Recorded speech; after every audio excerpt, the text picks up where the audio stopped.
Following the Oregon Trail from the Missouri River to South Pass, emigrants bound for California then branched out, some north of the Great Lake, others south, before seeking out the Humboldt River, the lifeline of the trail.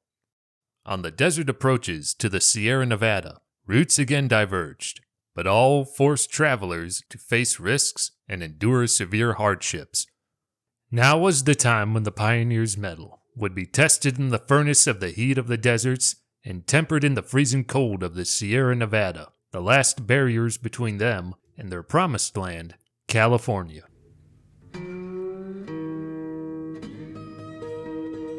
Behind lay 1,200 miles and 3 months of mostly prairie travel along the Oregon Trail from the outposts of civilization on the Missouri River.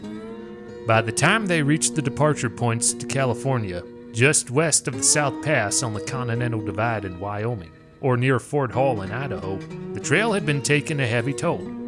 Weary humans and exhausted oxen and mules were ill-prepared for what was to come. Even in their worst imaginings, the immigrants could not suspect what was in store over the next 800 miles. The remaining challenges of the rugged Rockies, then weeks of plodding through loose sand, days of little to no water, nights of vigilance against the thieving and sometimes hostile Indians, and the back-breaking toil of hauling wagons across some 70 miles of the Sierra, haunted by the fear of early snows. Some would take the ordeal in stride. Some would later even romanticize it. Some would rise to the finest heights of heroism. Some would descend to avarice and brutality. A few would even be driven to cannibalism. And the characters of all would be marked forever. This was the California Trail, or, more accurately, a network of proven routes and misleading shortcuts, the latter laid out by scheming empire builders to lure settlers to their own California domains. In the dozen years that began in 1846, more than 165,000 pioneers made the crossing. As with the other trails west, the California Trail was opened by the spasmodic thrust into the unknown. The most important stretch of what was to become the main California Trail was the path of the Humboldt River, flowing sinuously from northeastern Nevada, some 400 miles across the arid flatlands lying between the mountain ranges of the Great Basin. This lifeline provided the water and grass so vital to the immigrant trains. Nearly 2 decades after the original scouting of the region by the mountain men, the Bartleson-Bidwell Party became in 1841 the first group of immigrants to try to open a wagon trail across Nevada to California. It was a haphazard, blundering adventure through an uncharted wilderness. Long before reaching the Sierra, the struggling travelers had to abandon their wagons. But even finishing on a pack trail served to prove that the 2,000-mile journey to California was possible. The California Trail was open, though only half was wagon road and much was never used again. The party was an incongruous mixture of 31 young men, 1 woman and her infant daughter, and 9 meagerly provisioned wagons drawn by oxen and mules. The motives for the journey were just as mixed: escape from economic depression that had gripped the East, flight from the ravages of cholera and malaria, heady tales of land for the taking in California, and plain westering adventure. The Bartleson-Bidwell Party followed the Oregon Trail as far as Soda Springs, Idaho, turned southward and dipped into northwestern Utah, then entered eastern Nevada. At the base of the Pequot Mountains, they were forced to leave the last of their wagons. Guided only by the stories passed by word of mouth, they searched frantically for the Humboldt River, finally found it, and followed it to its sink. But ahead, still between them and the Sierra, lay a waterless wasteland that was to become notorious as the 40-mile desert.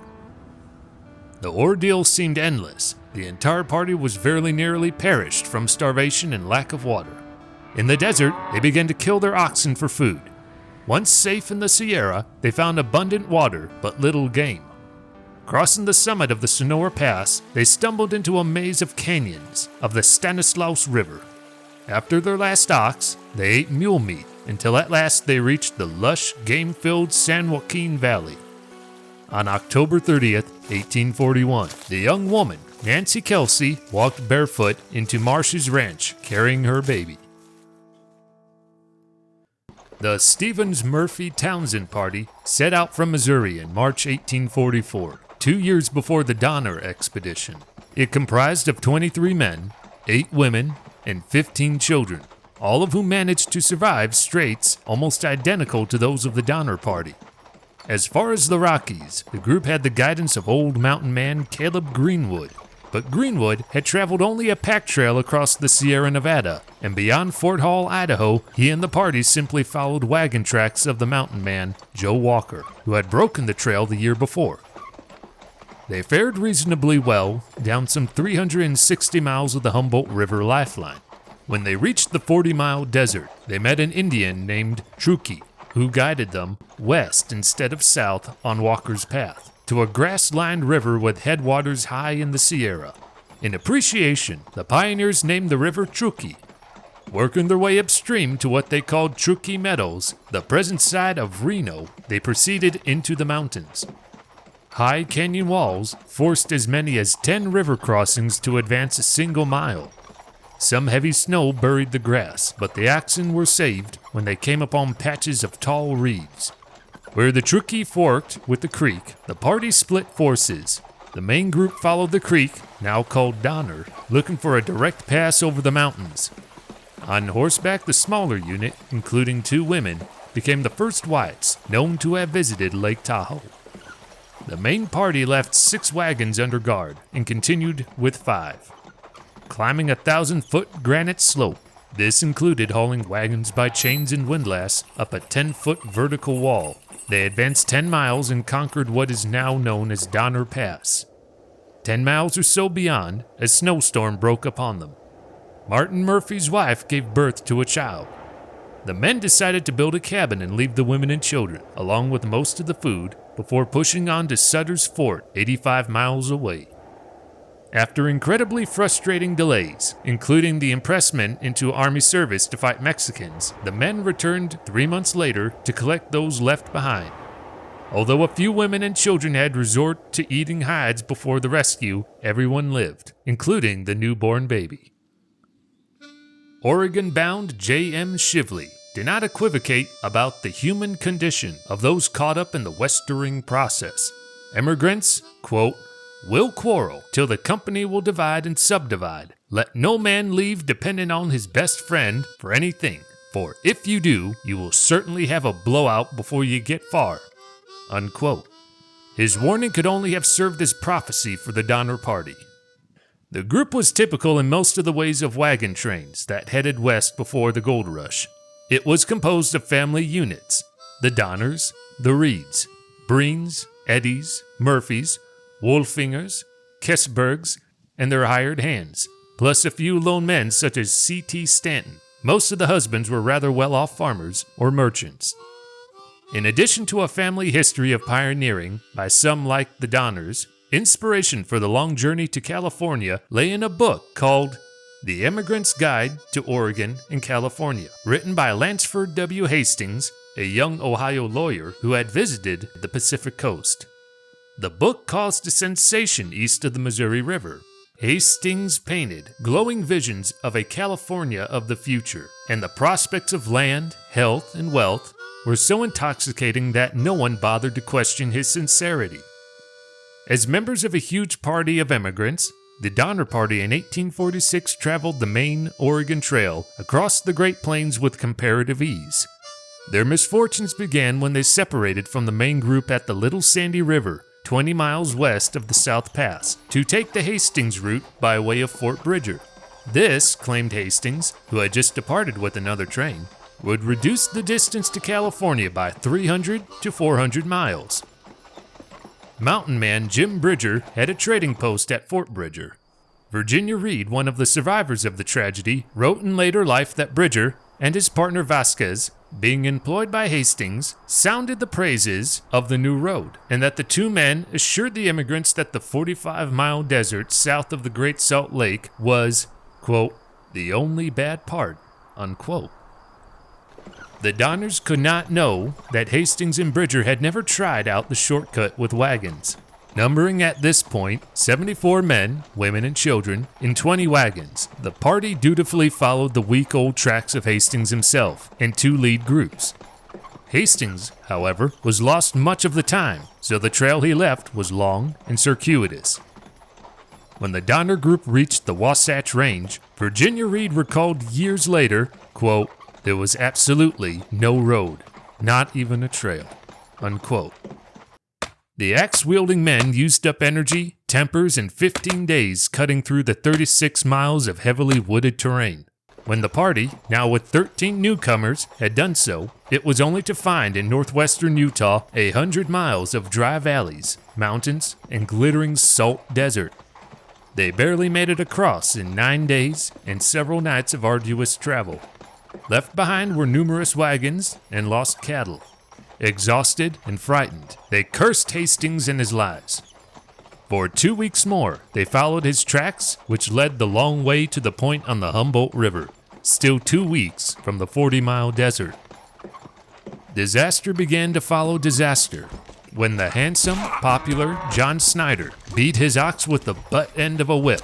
James Reed attempted to stop him. The younger man turned his fury and his whip on Reed and Mrs. Reed, and Reed killed him with a knife. For his act, some men of the party almost hanged Reed, but finally decided instead to banish him into the desert without provisions or arms. It was a sentence of death. But in the night, Virginia Reed, then only 12 years old, and a hired man crept out to give her father food and weapons to help him survive. All along the Humboldt River, aggressive Paiute Indians stole cattle and horses, or wounded the animals with arrows. By the time the party reached the 40-mile desert, the train had been reduced to 15 wagons and carried very little food. From then on, it was every family for itself. The Reeds and Eddies had lost all their cattle to the Indians. They left their goods and walked the dreaded desert, adults carrying small children. When the Breens refused to give a drink of water to Eddie's thirsty child, Eddie took it at gunpoint. One wagon owner had already pushed out an old man, leaving him to walk and die.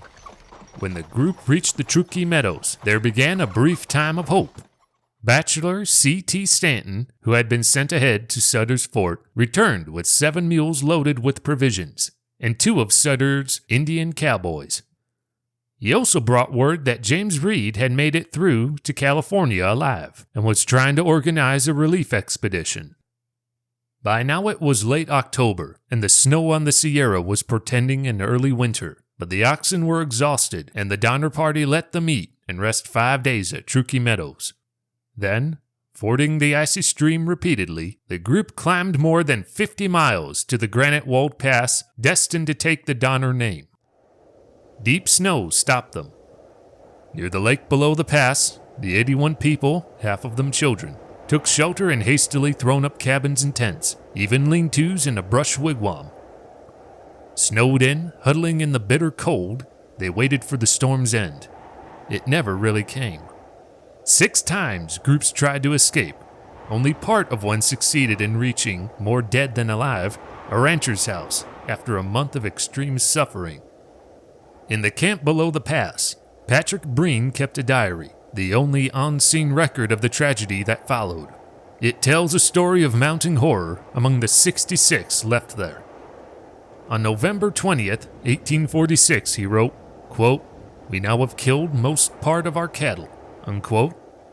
From then on, he recorded the storms and the rising snowpack from about 3 feet to 5 feet, and finally, 13 feet. On Christmas Day, he wrote, quote, "Offered our prayers to God this Christmas morning. The prospect is appalling, but hope in God. Amen." Unquote. It was February 18th before the first of a series of rescue parties arrived.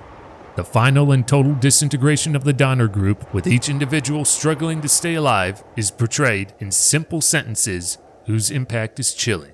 Quote, "Mrs. Murphy said here yesterday that she thought she would commence on Milt and eat him." Unquote. The Donners told folks that they commenced to eat the dead people 4 days ago, and on March 1st, 1847, Breen's final entry, quote, "There has 10 men arrived this morning from Bear Valley with provisions. We are to start in 2 or 3 days." Unquote. It was to be 7 more weeks before it was all over. Of the 87 who cut through the Wasatch, Only 47 survived the entire trip.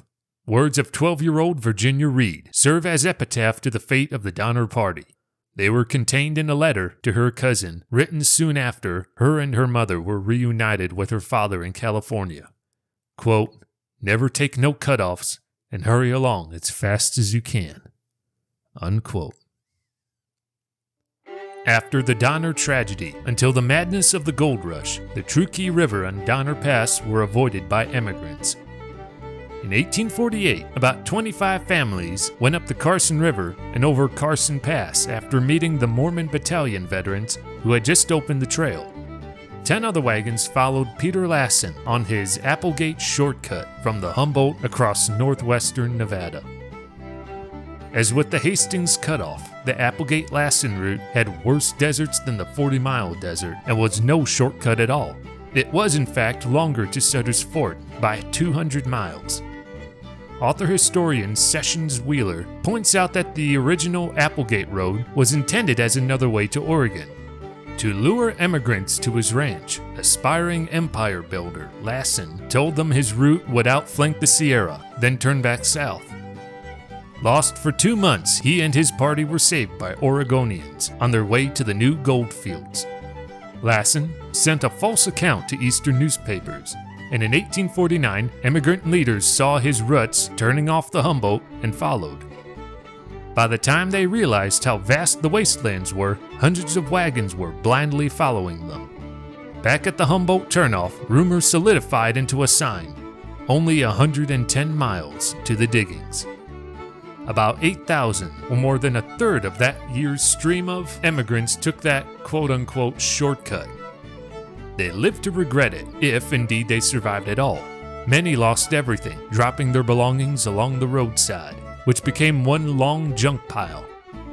October snow overtook them in the Sierra, and a massive Donner-like tragedy would have been almost inevitable had not the territorial governor of California, Brigadier General Percifor F. Smith, anticipated disaster and sent out military relief parties.